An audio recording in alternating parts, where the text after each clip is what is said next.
expired. Chair now recognizes Mr. Armstrong from North Dakota. Well, if I could plead guilty to 2 years of tax evasion when I was accused of 6, I might consider that to be a pretty good plea deal.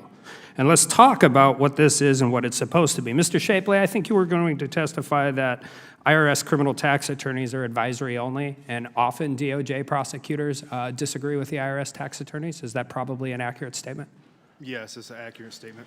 And I think this is important because everybody continues to go after you two, like you're the only 2 people who were involved in this. You went to work for the IRS in 2008? 2009, correct. 2009. Mr. Ziegler, 2010? 2010. So you started under President Obama, continued your career under President Trump, and are continuing your career under President Biden. Is that accurate? Yes, That is that's accurate. correct. And in your entire career, excluding today, how many times have you talked about who appointed a U.S. attorney? I haven't. In the course of any investigation, have you talked about whether it was a Democratic appointee or a Republican appointee? I have not, no. Mr. Ziegler? I have not. Because it's not supposed to matter, right?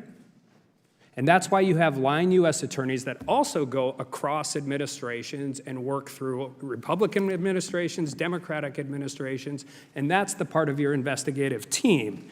Now, that investigative team recommended that you charge Hunter Biden for every tax year from 2014 till 2019 and felonies for at least 2014 and 2018. And this included income from Burisma and a scheme to evade taxes through a partnership with a convicted felon. Is that accurate? Yes, that's accurate. And the total amount of taxes not paid over that period or not paid timely was over $1.5 million, and that didn't include interest and penalties or other enhancements that are typically involved in this case, correct? Yes, that's correct. And Mr. Ziegler, your testimony identifies 2 separate criminal violations, which is an attempt to avoid taxes and filing false tax returns, and they both carry a 6-year statute of limitations. That is correct.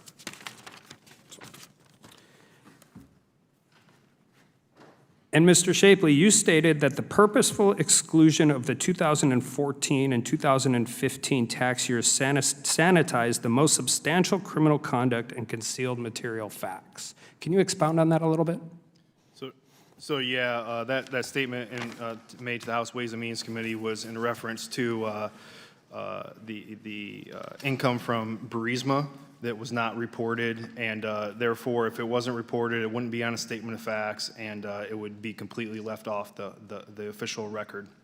And as far as you're aware, that's not part of any plea deal, correct? I can't speak to the plea deal, but yeah, I don't believe so. I want to talk about something that is a little unique to this investigation. I want to take you back to December 7th and 8th of 2020. And you were planning your investigative team, right? This is the whole team, East Coast, all across the country. Numerous interviews are going to be conducted. And Hunter Biden was going to be the subject of one of those in LA, correct? That's correct. And this is unique because Joe Biden has won the election. We're walking into this, and there are some serious, if there's Secret Service protectees, I'm assuming you have to contact the Secret Service. You're not walking up with armed FBI agents to a Secret Service protectee. Yes, we had a plan on how to approach Hunter Biden that day. Could you briefly explain that plan? So the FBI SSA and I were assigned with interviewing Hunter Biden that day. And the day previous, we went to the LA FBI field office and asked them to the special agent in charge to contact the Secret Service special agent in charge from the LA field office at 8 a.m. on the morning of December 8th and tell them that 2 agents were going to approach Hunter Biden as part of an official investigation. And the night before, all of that changed.